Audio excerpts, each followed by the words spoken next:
Welcome to GTPL news. ముందుగా headlines చూద్దాం.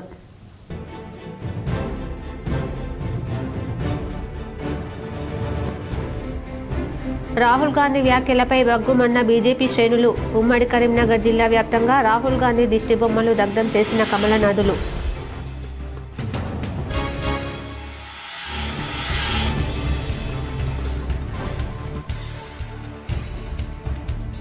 గోదావరి వరద ఉధృతితో నీట మునిగిన పంట పొలాలను పరిశీలించిన మంతని మాజీ ఎమ్మెల్యే పుట్టమధు.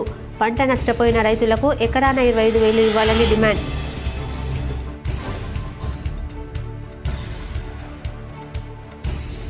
బీసీల రిజర్వేషన్పై కాంగ్రెస్కు చిత్తశుద్ధి లేదని అసెంబ్లీలో విమర్శించిన కరీంనగర్ ఎమ్మెల్యే గంగుల కమలాకర్. అధికారంలోకి వచ్చిన 6 నెలల్లోనే జీవో ఎందుకు ఇవ్వలేదని నిలదీసిన గంగుల.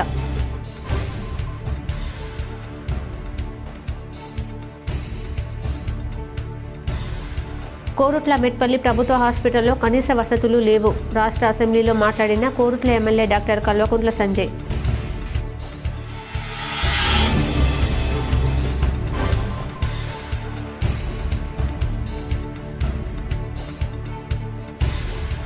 కరీంనగర్లో కన్నుల పండుగల గణేష్ ఉత్సవాలు. ప్రత్యేక పూజలతో వినాయకుడి సేవలో తరించిన భక్తులు.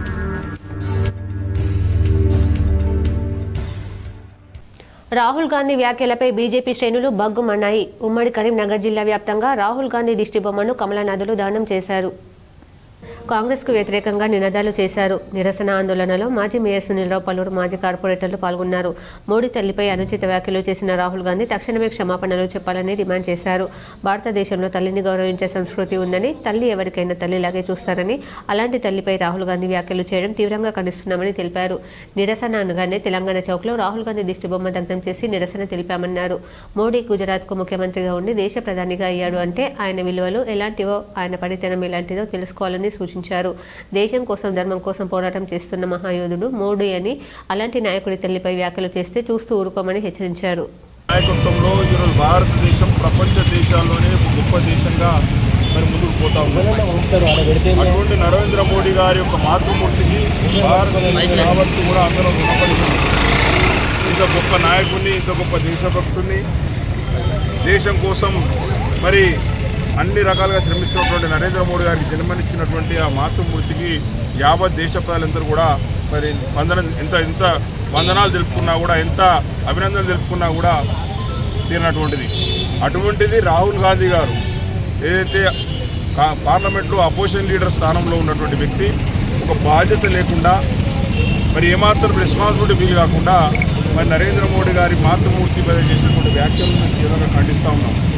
ఎందుకంటే మాతృమూర్తి అంటే మనకు కనిపించే దేవత.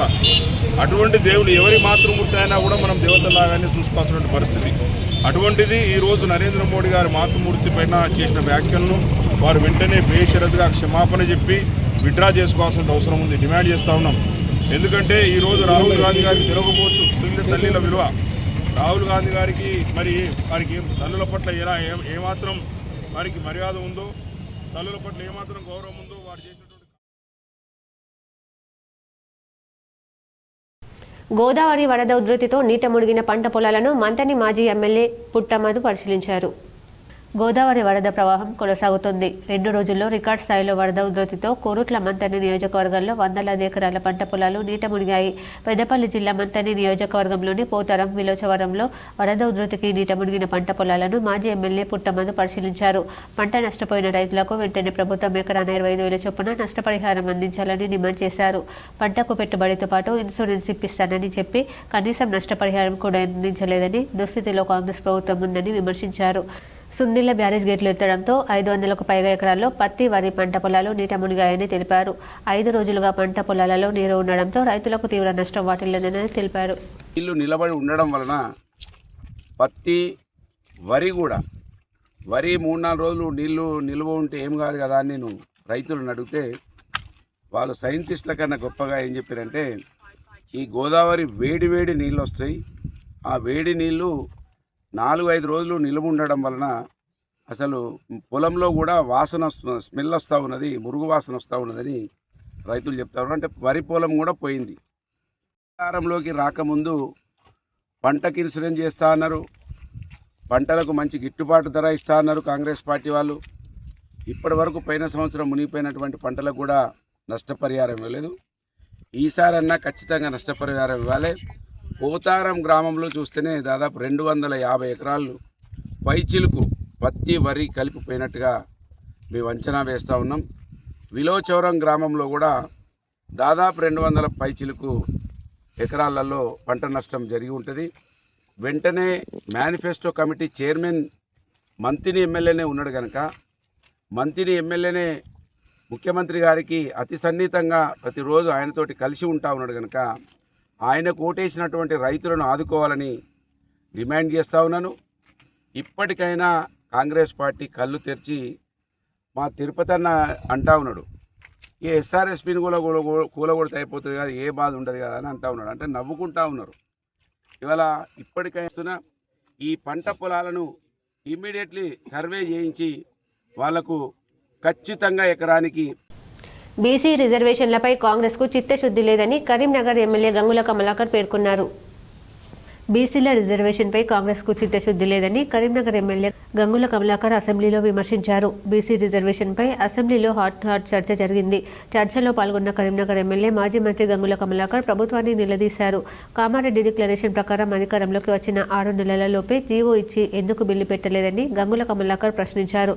20 నెలల పాటు కాలయాపన చేసి ఇప్పుడు అసెంబ్లీలో బిల్లు పెట్టడం ఏంటని నిలదీశారు. 2024 మార్చిలో జీవోను 26 తీసుకొచ్చారని, ఆ తర్వాత బీసీ కమిషన్ మాయమైందని తెలిపారు. 42% రిజర్వేషన్ ఇస్తున్నామన్నారు అధ్యక్ష. బిల్లు తీసుకొస్తాం, బిల్లు తర్వాత జీవో తీసుకొస్తామని చెప్పారు. నేను గౌరవ ముఖ్యమంత్రి సూటిగా అడుగుతున్నాను, ఈ రాష్ట్రం యొక్క అసెంబ్లీ తీర్మానం చేసిన తర్వాత బిల్లు పాస్ అయినాక జీవో ఇవ్వాలంటే మరి ఈ 22 నెలలు ఏం చేసింది? మరి అప్పుడే మీ ప్రభుత్వం ఏర్పడిన తర్వాత 6 నెలలు ఇస్తామని చెప్పి కామన్ డిక్లేర్ ఇచ్చారు కదా, అదే రోజు మీరు జీవో వచ్చి ఎన్నికలు పోస్తుండే కదా, మరి ఎందుకు జీవో వేయకుండా సుమారు 6 కమిటీలు వేసిన అధ్యక్ష? నేను ఒకటి వరుసగా మీకు చెప్తున్నా అధ్యక్ష, మీరు నిజంగానే ఈ రోజు కార్యక్రమం చేసే విధంగా అప్పుడే చేస్తే గిట్ట మీరు ఈ జీవో నెంబర్ 26 తీసుకొచ్చిండ్రు. జీవో నెంబర్ 26 మార్చి 2024 తీసుకొచ్చారు. బ్యాక్వర్డ్ క్లాస్ డిపార్ట్మెంట్ నుంచి జీవో ఇష్యూ చేసిన అధ్యక్ష. ఆ జీవోలో క్లియర్గా రిజర్వేషన్ పాస్ చేసినాం, కులగన్న సర్వే చేస్తామని చెప్పి చేయడం అధ్యక్ష. ఈ జీవో నెంబరు బీసీ కమిషన్ ద్వారా వచ్చింది 26. దాని తర్వాత బీసీ కమిషన్ మాయమైంది, లేదు బీసీ కమిషన్. జీవో నెంబర్ 18 తీసుకొచ్చిండ్రు, ప్లానింగ్ డిపార్ట్మెంట్ ద్వారా బీసీ ప్లానింగ్ డిపార్ట్మెంట్ ద్వారా సర్వే చేస్తామని చెప్పి. జగిత్యాల జిల్లా కోరుట్ల పట్టణంలోని ఝాన్సీ రోడ్లోని గణేష్ నవదుర్గ త్రిశక్తి మాతా సేవా సమితి ఆధ్వర్యంలో త్రిశక్తి ఆలయంలో ఫ్రెండ్లీ మహిళల గోరింటాకు సందడి అంగరంగ వైభవంగా జరుపుకున్నారు. ప్రతి సంవత్సరం మాదిరిగానే ఈ సంవత్సరం దుర్గామాత ఆలయంలో మహిళలను ఒకచోట అందరినీ కలిపి గోరింటాకు పెట్టుకొని సంబరాలు నిర్వహించుకున్నామని మహిళలు తెలిపారు. శ్రీ దుర్గామాత సన్నిధిలో మహిళలందరం గోరింటాకు పెట్టుకొని అమ్మవారిని ప్రార్థిస్తూ ప్రతి ఇంట్లో అందరూ సుఖ సంతోషాలతో ఉండాలని, దుర్గాదేవి అనుగ్రహంతో ఆశీస్సులతో పసుపు కుంకుమలతో నిత్యం సౌభాగ్యంగా ఉండాలని దీవించాలని అమ్మవారిని వేడుకోవడం జరిగిందని మహిళలు పేర్కొన్నారు. అనంతరం ఈ కార్యక్రమంలో అధిక సంఖ్యలో మహిళలు పాల్గొని అమ్మవారిని దర్శించుకున్నారు. జగిత్యాల జిల్లా ధర్మపురి వద్ద గోదావరి నది ప్రవాహం కాస్త శాంతించింది. 4 రోజులుగా ఉధృతంగా ప్రవహించిన గోదావరి నది ప్రవాహం ఆదివారం ఉదయం సంతోషి మాత మెట్ల కిందకి దిగువన ప్రవహిస్తుంది. గత ఉగ్ర గోదావరి నది ప్రవాహం వల్ల గోదావరి మాత, సంతోషి మాత పరిసరాల్లో పుష్కర ఘాట్లపై మట్టి పేరుకుపోయి ప్రమాదకరంగా మారింది. మట్టి కారణంగా భక్తులు జారిపడే ప్రమాదం పొంచి ఉందని గోదావరికి వచ్చే భక్తులు అభిప్రాయం వ్యక్తం చేస్తున్నారు. మున్సిపల్ అధికారులు వెంటనే స్పందించి మట్టి తొలగించాలని భక్తులు కోరుతున్నారు. తొలి పూజలు అందుకొని విఘ్నాలను తొలగించే వినాయకుడి నవరాత్రి ఉత్సవాలు ఉమ్మడి కరీంనగర్ జిల్లాలో వైభవోపేతంగా జరుగుతున్నాయి. ఊరు వాడ తేడా లేకుండా గల్లీ గల్లీన వెలసిన బొజ్జ గణపతి ఇళ్ల సేవలో భక్తులు తరిస్తున్నారు. ఆదిదేవుడు గణనాథుడికి ప్రత్యేక పూజలు, అభిషేకాలు నిర్వహించారు. ఆదివారం పలు గణేష్ మండపాల్లో కుంకుమ పూజలు, గణపతి హోమాలు, సరస్వతి పూజలు నిర్వహించారు. ఉత్సవాలలో భాగంగా పలు గణేష్ మండపాల్లో అన్నదానం చేశారు. తిరుమల నగర్లోని వాసవి ఎలైట్ అపార్ట్మెంట్లో గత రాత్రి విద్యార్థులచే సరస్వతి పూజ నిర్వహించారు. గణేశుడి సన్నిధిలో పిల్లలు సరస్వతి పూజలు చేశారు. ఈ రోజు గణపతి హోమం నిర్వహించారు. గణపతి హోమంలో సుధాకర్, విజేందర్ రెడ్డి, సురేష్, సాయితేజ, నరేందర్, శివ భాస్కర్, శంకర్ రెడ్డి, శ్యామ్, మహేష్, రాజయ్య, రాములు దంపతులు పాల్గొన్నారు. గణపతి హోమం అనంతరం అన్నదానం చేశారు. విద్యార్థులు, మహిళా భక్తులు ప్రత్యేకంగా భజనలు నిర్వహించారు. ఆటపాటలతో గణనాథుణ్ణి కొలిచారు. కరీంనగర్ జిల్లా ఇల్లందుకుంట మండలం టేకుర్తి గ్రామానికి చెందిన గర్భిణీ మహిళ దారుణ హత్యకు గురైంది. హత్యకు ఆస్తి వివాదమే కారణమని పోలీసులు స్పష్టం చేశారు. కరీంనగర్ జిల్లా టేకుర్తి గ్రామానికి చెందిన ముద్రబోయిన రాములు, రేణుక దంపతులకు 2 కుమారులు ఉన్నారు. గత 7 సంవత్సరాల క్రితం రాములు చిగురు మామిడి మండలం బొమ్మనపల్లి గ్రామానికి చెందిన తిరుమల అనే మరో మహిళను వివాహం చేసుకున్నాడు. 2 భార్యలు వేర్వేరు ఇళ్లలో ఉంటుండగా గత కొద్ది రోజులుగా వారి మధ్య గొడవలు జరుగుతున్నట్లు సమాచారం. అయితే తిరుమల ప్రస్తుతం 7 నెలల గర్భిణి. ఇంట్లో ఎవరూ లేని సమయంలో మొదటి భార్య కొడుకు తిరుమల గొంతు కోసి హత్య చేసినట్లు స్థానికులు భావిస్తున్నారు. ఆమె పుట్టింటి వారితో పాటు రాములు ఫిర్యాదు మేరకు పోలీసులు విచారణ చేపట్టారు. మొదటి భార్యతో పాటు 2 కొడుకులను పోలీసులు అదుపులోకి తీసుకుని విచారిస్తున్నారు. హత్యకు గురైన తిరుమల శవానికి పోస్టుమార్టం నిర్వహించగా కడుపులో ఉన్న 7 నెలల పాప కూడా ప్రాణాలు కోల్పోయిందని నిర్ధారించారు. హత్య కేసు నమోదు చేసి విచారణ చేపట్టిన పోలీసులు హంతకులను చట్టపరంగా చర్యలు తీసుకుంటామని తెలిపారు. పెద్ద మడుతులకు పోయినాము. పెద్ద మడుతులలో పోతే ఎస్ఐ తిట్టిండు, ఇక్కడ ఎస్ఐ తిట్టిండు, అక్కడ ఇల్లంతకుంటే ఎస్ఐ తిట్టిండు. పోరు జీవితం ఖరాబు చేస్తావు అరవళ్ళు అంజవాడుకొని ఆ పోరు ఎంత ఉన్నదిరా, ఆ పోరు వయసు ఎంత ఉన్నదిరా, దాని జీవితం ఖరాబు చేస్తావు అని తిట్టిండు. ఇప్పుడు మీ ఇల్లే ఉన్నది, ఏమి లేదు. మరి ఎవరు చంపారు అనుకుంటాను? మన చిన్న కొడుకు చంపిండట, వాడు అందరు కూడి చంపిండు. అందరు మొత్తం 4 కూడి. ఎవరు ఏం పేరో నాకు తెలియదు. వాళ్ళ మీద మన్ను పోయి అందరు కూడా రామన్ ఆజ్ఞ లేనిది ఏది కాదు, రామన్ ఆజ్ఞ లేనిది ఏది కాదు. 8 సంవత్సరాలు అయ్యా బాధ్య పని చేసింది. ఎక్కడ పొలాలు పడితే అక్కడ చేసుకుంటే వచ్చింది రామ. జగిత్యాల జిల్లా మెట్పల్లి పట్టణంలోని పాత బస్టాండ్ వద్ద భారతీయ జనతా పార్టీ మెట్పల్లి పట్టణ అధ్యక్షుడు బండ్ల రమేష్ ఆధ్వర్యంలో నరేంద్ర మోడీ తల్లి మీద అనుచిత వ్యాఖ్యలు చేసిన రాహుల్ గాంధీ దిష్టిబొమ్మను దానం చేయడం జరిగింది. ఈ సందర్భంగా పలువురు మాట్లాడుతూ పేద కుటుంబంలో జన్మించి సామాజిక విలువలు నేర్పిన మాతృమూర్తి మీద రాహుల్ గాంధీ అనుచిత వ్యాఖ్యలు చేయడం పట్ల ఆగ్రహం వ్యక్తం చేస్తూ దిష్టిబొమ్మను దగ్ధం చేయడం జరిగింది. విలువలు లేని వ్యక్తి కాంగ్రెస్ అధినేత రాహుల్ గాంధీ మోడీ తల్లికి తక్షణమే క్షమాపణ చెప్పాలని పలువురు అన్నారు. రాహుల్ గాంధీకి తాత ఫిరోజ్ ఖాన్ గురించి తెలుసు కానీ ఈ దేశం గురించి తెలియని అజ్ఞాని రాహుల్ గాంధీ అని ఈ సందర్భంగా బీజేపీ పట్టణ అధ్యక్షులు బొడ్ల రమేష్ ఆగ్రహం వ్యక్తం చేశారు. ఈ కార్యక్రమంలో పట్టణ అధ్యక్షుడు Bodla Ramesh, assembly convener Chetlapalli Sukhender Goud, BJYM రాష్ట్ర కార్యవర్గ సభ్యులు దొన్నికల నవీన్, బీజేపీ పట్టణ ప్రధాన కార్యదర్శి సుంకెటి విజయ్, మర్రి నందకిషోర్, పట్టణోపాధ్యక్షులు బొడ్ల నాగేష్ తదితరులు పాల్గొన్నారు.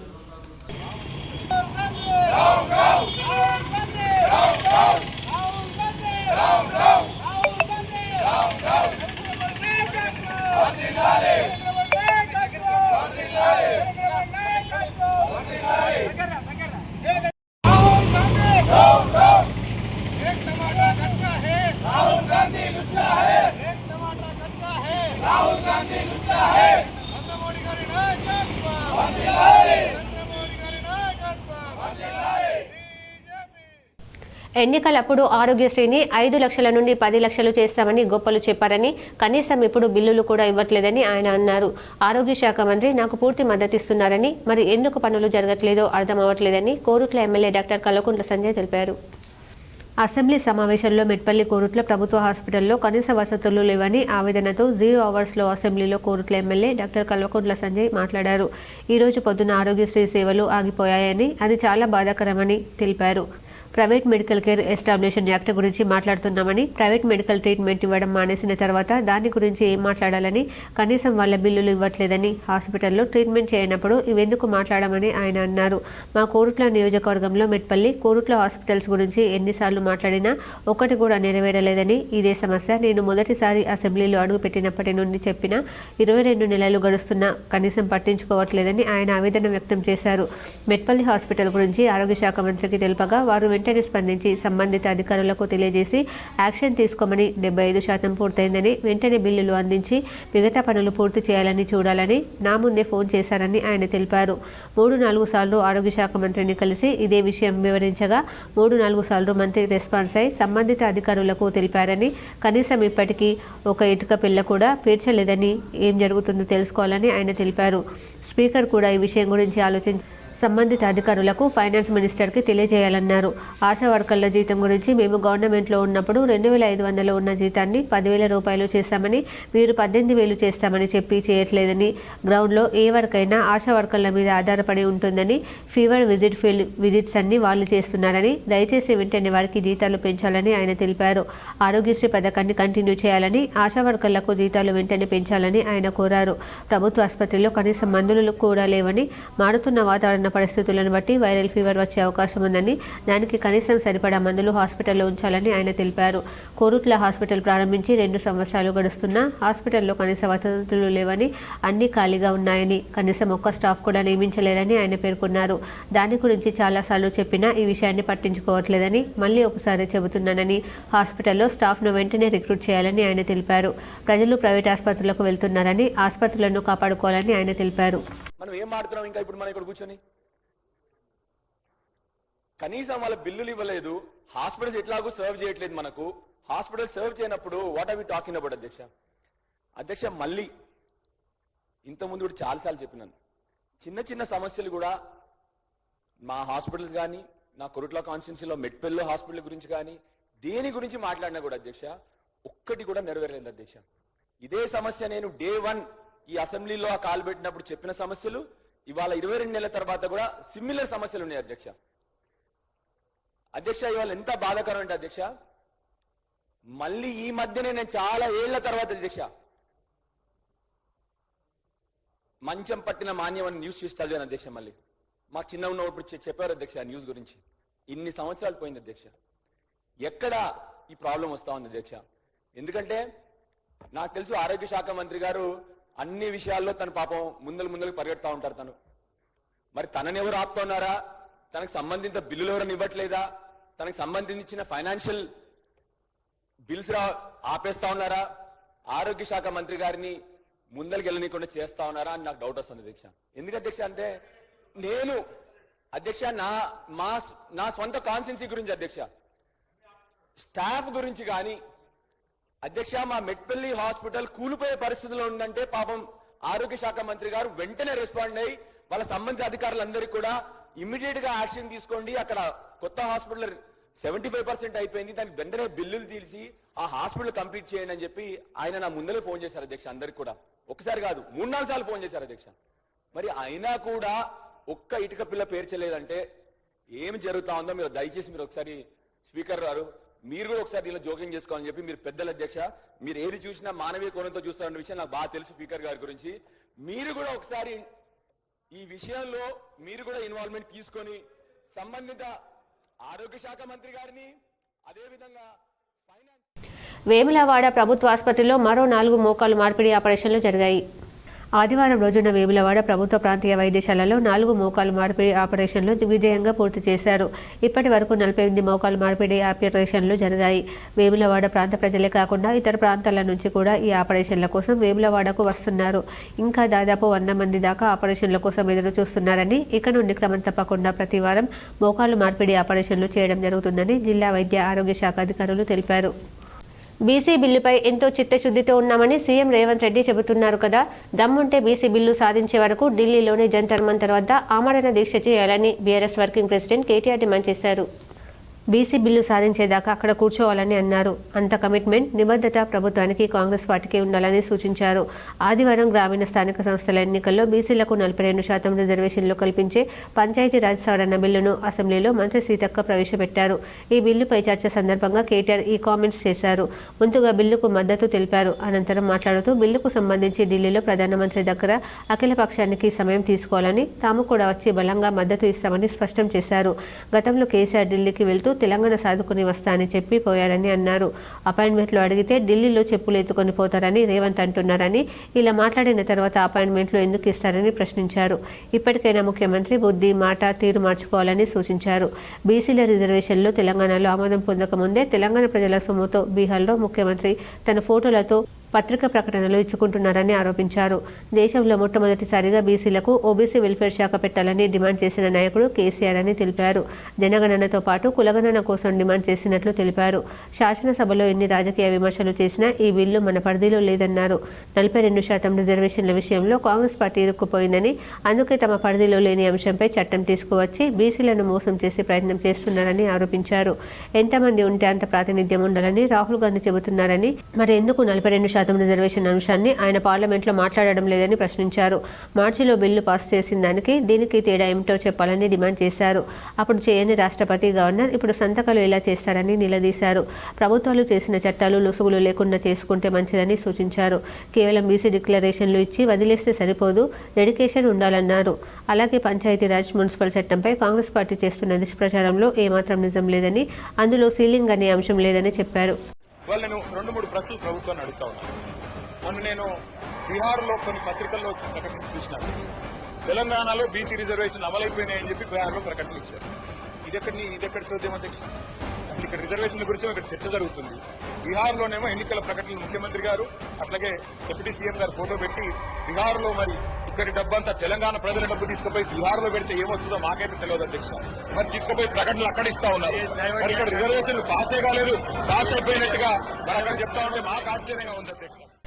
6 రాష్ట్రంలో బీసీల రిజర్వేషన్లు అమలు చేస్తామని సీఎం రేవంత్ రెడ్డి తెలిపారు. రెండో రోజు తెలంగాణ అసెంబ్లీ సమావేశంలో బీసీ రిజర్వేషన్లపై చర్చ మొదలవ్వగా రిజర్వేషన్ల అమలుపై సీఎం కీలక వ్యాఖ్యలు చేశారు. తెలంగాణ ఆకాంక్షలను నెరవేర్చేందుకు సోనియా గాంధీ తీవ్రంగా శ్రమిస్తున్నారని తెలిపారు. రాహుల్ గాంధీకి తెలియకుండా తాను నిర్ణయం తీసుకోలేదని అసెంబ్లీ సాక్షిగా సీఎం స్పష్టం చేశారు. ప్రస్తుతం 42% బీసీ రిజర్వేషన్ల అమలు బిల్లు రాష్ట్రపతి వద్ద పెండింగ్లో ఉందని, ఇప్పటికే ప్రధాని అపాయింట్మెంట్ కోసం 5 సార్లు ప్రయత్నించామన్నారు. ప్రధానిపై ఒత్తిడి తెచ్చేందుకు ఢిల్లీ జంతర్ మందర్లో ధర్నా కూడా చేశామని, ఇతర రాష్ట్రాల వారు తమకు మద్దతు ఇచ్చారు కానీ అక్కడ ఉన్న బీఆర్ఎస్ ఎంపీలు మాత్రం స్పందించలేదని విమర్శించారు. బలహీన వర్గాలకు రిజర్వేషన్లు ఇవ్వడం బీఆర్ఎస్కు ఇష్టం లేదన్నారు. బీసీ రిజర్వేషన్లకు రాష్ట్రంలో డెడికేటెడ్ కమిషన్ను వేశామని చెప్పారు. బలహీన వర్గాలకు న్యాయం చేయాలని తాము ప్రయత్నిస్తుంటే బీఆర్ఎస్ అడ్డుకోవాలని చూస్తుందని మండిపడ్డారు. ఉన్న అడ్డంకులన్నింటినీ తొలగించి ఆర్డినెన్స్ తీసుకొచ్చి గవర్నర్కు పంపిస్తే గవర్నర్ గత సీఎంల మధ్య ఉన్న సాన్నిహిత్యం కారణంగానే బిల్లులు ఆగాయని సీఎం రేవంత్ రెడ్డి ఆరోపించారు. బీసీ రిజర్వేషన్ల బిల్లుపై తెర వెనుక లాబింగ్ జరిగిందన్నారు. బీసీ రిజర్వేషన్ల బిల్లు అమలైతే తాను సంతోషంగా ఉంటానని మాత్రమే బీఆర్ఎస్ ఎమ్మెల్యే గంగుల కమలాకర్ అన్నారని, తమ నాయకులైన కేసీఆర్, కేటీఆర్ ఈ బిల్లు అమలైతే సంతోషంగా ఉండరని చెప్పకనే చెప్పారన్నారు. ఇప్పటికైనా బీసీ రిజర్వేషన్ల బిల్లు అమలుపై ఆరోపణలు చేయడం అని సూచనలు చేయాలని సీఎం రేవంత్ రెడ్డి గంగుల కమలాకర్ను కోరారు. ఎలాంటి సవరణలు లేకుండా బిల్లును ఆమోదించాలని సీఎం రేవంత్ తెలిపారు. అది కల్వకుంట్ల కుటుంబం కాదు, ఎవరు కల్వకుండా చూసే కుటుంబం అని కేసీఆర్ ఫ్యామిలీపై కామెంట్స్ చేశారు. బలహీన వర్గాలకు న్యాయం జరగాలన్న చిత్తశుద్ధి కేసీఆర్కు ఏమాత్రం ఉన్నా సభకు వచ్చేవారన్నారు. అసెంబ్లీ బీసీ రిజర్వేషన్లో క్లాప్ ఎత్తివేస్తూ బీసీలకు 42% స్థానిక సంస్థలలో రిజర్వేషన్లు అమలు చేసేందుకు బిల్లు ఆమోదించడంతో కాంగ్రెస్ శ్రేణులు సంబరాలు నిర్వహించాయి. కరీంనగర్లో సూడా చైర్మన్ కోమటిరెడ్డి నరేందర్ రెడ్డి, జిల్లా గ్రంథాలయ సంస్థ చైర్మన్ సత్తు మల్లేశం ఆధ్వర్యంలో స్వీట్లు పంచారు. తెలంగాణ చౌక్లో సంబరాలు నిర్వహించారు. ఎన్నికల ముందు ఇచ్చిన మాటకు కట్టుబడి కాంగ్రెస్ బీసీలకు 42% రిజర్వేషన్ కల్పించేందుకు సిద్ధంగా ఉందని స్పష్టం చేశారు. బీజేపీకి చిత్తశుద్ధి ఉంటే అసెంబ్లీలో ప్రభుత్వం చేసిన బీసీ బిల్లును వెంటనే కేంద్రం ఆమోదించాలని డిమాండ్ చేశారు. వార్తలు ముగించే ముందు హెడ్లైన్స్ మరోసారి.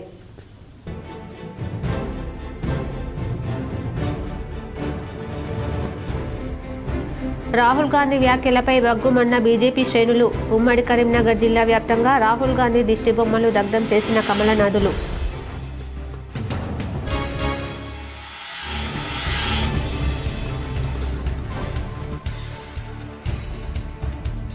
గోదావరి వరద ఉధృతితో నీట మునిగిన పంట పొలాలను పరిశీలించిన మంతని మాజీ ఎమ్మెల్యే పుట్టమధు.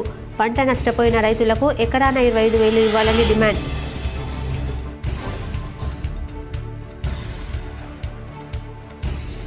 బీసీల రిజర్వేషన్పై కాంగ్రెస్కు చిత్తశుద్ధి లేదని అసెంబ్లీలో విమర్శించిన కరీంనగర్ ఎమ్మెల్యే గంగుల కమలాకర్. అధికారంలోకి వచ్చిన 6 నెలల్లోనే జీవో ఎందుకు ఇవ్వలేదని నిలదీసిన గంగుల.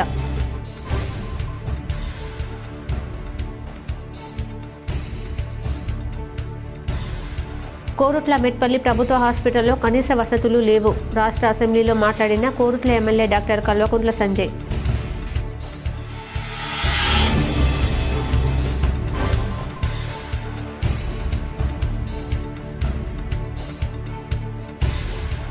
కరీంనగర్లో కన్నుల పండుగల గణేష్ ఉత్సవాలు. ప్రత్యేక పూజలతో వినాయకుడి సేవలో తరించిన భక్తులు.